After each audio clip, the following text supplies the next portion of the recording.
外交简报，全世界外交官的专业媒体，外交简报，由6度简报团队制作。中国“一带一路”在塔利班胜利中进入阿富汗。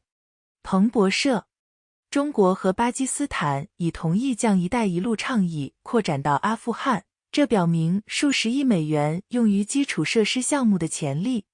中国外交部长秦刚和巴基斯坦外长布托·扎尔达里誓言致力于阿富汗的救济、经济和基础设施发展，扩大中巴经济走廊经济特区，并将继续加强发展合作。控制阿富汗的塔利班表示有兴趣参与该专案，以便获得急需的投资。中国、韩国和日本解冻背后的力量。纽约时报，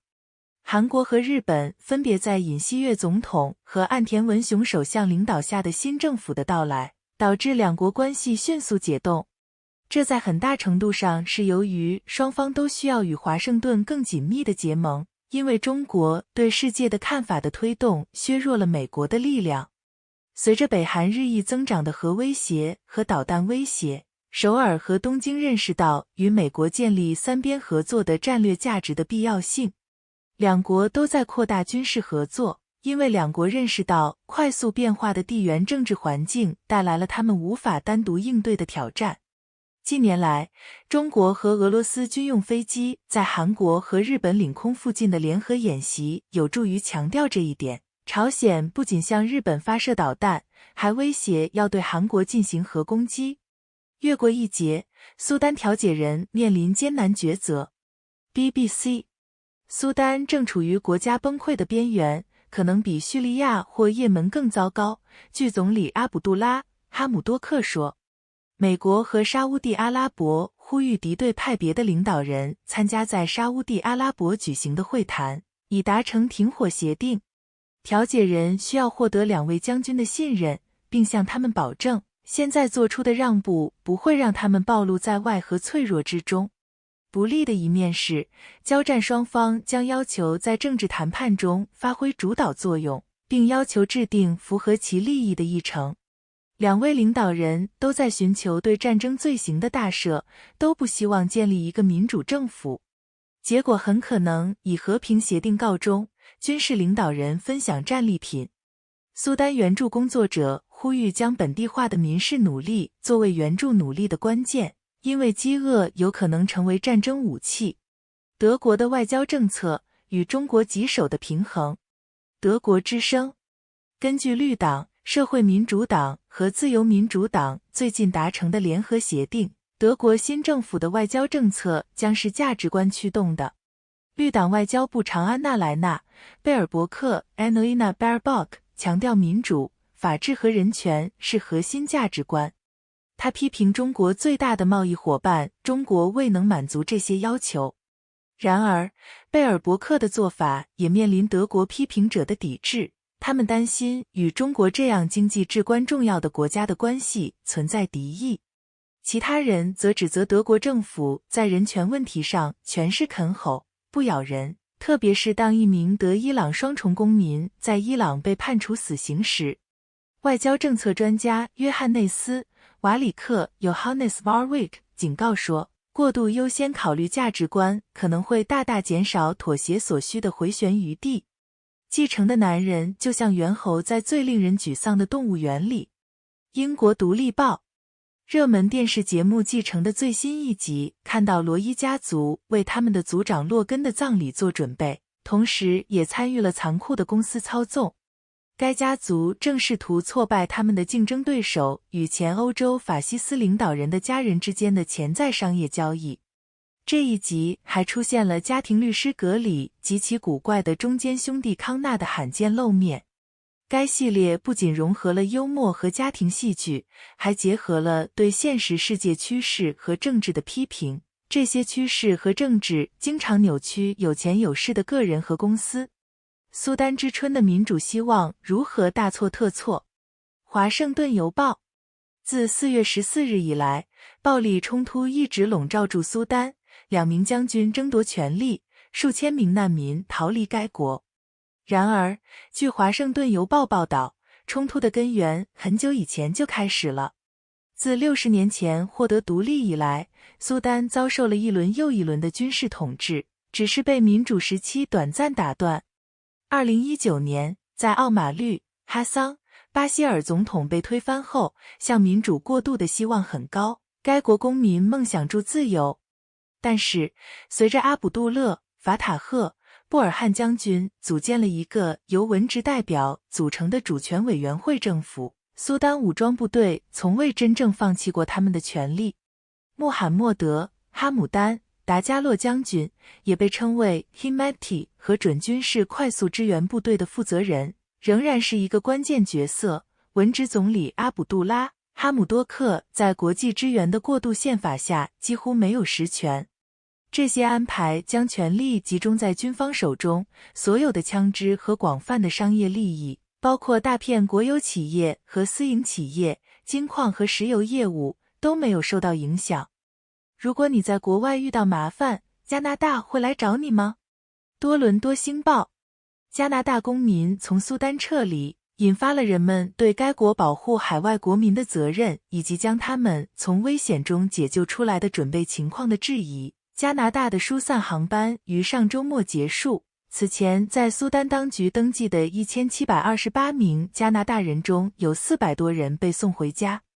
由于政府与准军事组织之间的冲突，该行动面临艰难的挑战，但许多公民质疑延迟是否反映了加拿大缺乏政治意愿。2006年也发生了类似的事件，当时缺乏准备和无效的沟通意味着，当以色列军队轰炸真主党部队时，需要3个星期才能解救出滞留在黎巴嫩的14000名加拿大公民。这一事件是建立加拿大国民疏散系统的催化剂。该行动的退伍军人现在争辩说，加拿大在适当的地区没有资源来充分应对一场大型危机。在任何疏散工作中，官员必须不断与当地执法部门进行谈判，以确保平民和大使馆工作人员的安全通行。沙利文与沙特王储讨论也门和平。路透社：白宫表示，美国国家安全顾问杰克·沙利文 （Jake Sullivan） 在沙特会见了沙特王储穆罕默德·本·萨勒曼 （Mohammed bin Salman），讨论了为确保也门和平而正在进行的努力，并推进他们对与印度和世界相互联系的更安全、更繁荣的中东地区的共同愿景。这次会议举行之际，美国正试图缓解沙特石油减产和记者贾马绿·卡舒吉 Jamal Khashoggi 遇害造成的紧张局势。声明补充说，沙利文感谢穆罕默德亲王支援沙特说明从苏丹撤离美国公民，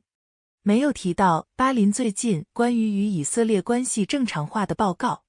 埃尔多安面临住迄今为止最激烈的竞争。路透社：土耳其总统雷杰普·塔伊普·埃尔多安希望在该国即将举行的5月14日选举中赢得第3个任期。然而，由于失控的通货膨胀造成的生活成本危机，他正面临住迄今为止最激烈的竞争。埃尔多安在他漫长的职业生涯中取得了很多成就，包括引导土耳其成为地区军事强国。他还利用法院来限制国内的异议声音。他最重要的成就之一是领导该国经历了2003年以来的10年经济繁荣，其中生活水准因外国投资和基础设施收益而提高。然而，近年来的事件影响了埃尔多安的受欢迎程度。2013年，他在反对城市化计划的街头抗议活动中受到批评，而2016年7月政变失败后的紧急状态导致广泛的逮捕和指控，称他利用这一事件镇压异议。2020年，美国还因土耳其从俄罗斯购买防空武器而对该国实施制裁。阿拉伯联盟在暂停12年后重新接纳叙利亚。德国之声：叙利亚在巴沙尔·阿萨德总统镇压2011年抗议活动后被暂停10多年后重新加入阿拉伯联盟。外交部长周日举行会议，还讨论了苏丹的情况。然而，一些成员缺席，包括支持叙利亚反对阿萨德的卡达。美国国务院本周早些时候表示，在联合国促成的政治进展取得之前，它不会实现关系正常化。沙烏地阿拉伯从麻烦制造者到外交官的旅程。金融时报，沙烏地阿拉伯正在扭转其先前咄咄逼人的外交政策，因为时有美元盈余、经济增长以及该国信心增强。在最近宣布已同意恢复与主要竞争对手伊朗的外交关系后，该王国还向也门派遣官员，作为结束对伊朗支援的叛乱分子的长期战争的一部分。据一位沙特高级官员称，其国内成功与该地区的稳定有关。他表示，该国需要使用其最伟大的工具，如政治和经济召集力，而不是军事干预。瓦格纳集团似乎在巴赫穆特撤军威胁上掉头。英国独立报，俄罗斯私人瓦格纳集团一直计划对乌克兰的巴赫穆特发动攻势，在承诺提供无限武器和弹药后撤回了最后通牒。然而，这座城市的战斗仍在继续，乌克兰正准备反攻。国际原子能机构负责人对被占领的扎波罗热核电站的安全表示关切，因为该地区发生冲突。有报道称，距离该核电站30至40英里的定居点已被疏散。扎波罗热工厂是欧洲最大的工厂，国际原子能机构负责人拉斐尔·格罗西警告说，它变得越来越不可预测和潜在危险。想念他的孩子，澳大利亚记者程磊在中国监狱服刑1000天。悉尼先驱晨报，澳大利亚记者程磊被关押在中国监狱1000天，被控犯有国家安全罪。澳大利亚政府自2020年8月14日被拘留以来，已与被监禁的同胞杨公俊一起向中国官员提出他的案件。郑和杨的拘留以及判决的持续不确定性，正在给澳中外交和贸易关系带来越来越大的压力。活动人士敦促澳大利亚政府明确将郑的命运与更广泛的经济联系起来。世界粮食计划署因资金短缺而暂停对巴勒斯坦人的援助。路透社，据世界粮食计划署 WFP 的国家主任 Samer Abdul-Jabbar 称，由于缺乏资金，世界粮食计划署 WFP 将从6月开始暂停对20多万巴勒斯坦人的粮食援助。该机构每月向巴勒斯坦人提供每人价值 10.30 美元的代金券和食品篮。加沙是许多受影响家庭居住的地方，粮食不安全和贫困率很高。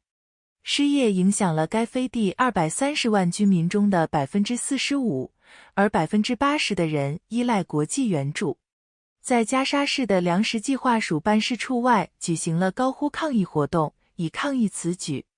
日本对工作的旋转证明很受欢迎。日本时报，工作概念涉及从理想的目的地临时搬迁和远端工作，已在日本兴起，以应对 COVID-19 大流行。许多日本城市和企业都推进了工作，以支援因入境游客突然流失而受到打击的旅游相关业务，并通过创造更灵活的工作方式来说明工作方式改革。支持者认为，工作还可以提高员工的幸福感、生产力和满意度。日本的工作方式与西方不同，西方的员工有更多的自由来安排自己的时间。相反，日本的工作将工作与沟通、创新和动力相结合。东京大学的吉田达也 Tatsuya Yoshida 说，地方当局旨在通过制定工作方案来解决紧迫的人口和社会问题，如农村衰落和社区萎缩。谢谢收看外交简报。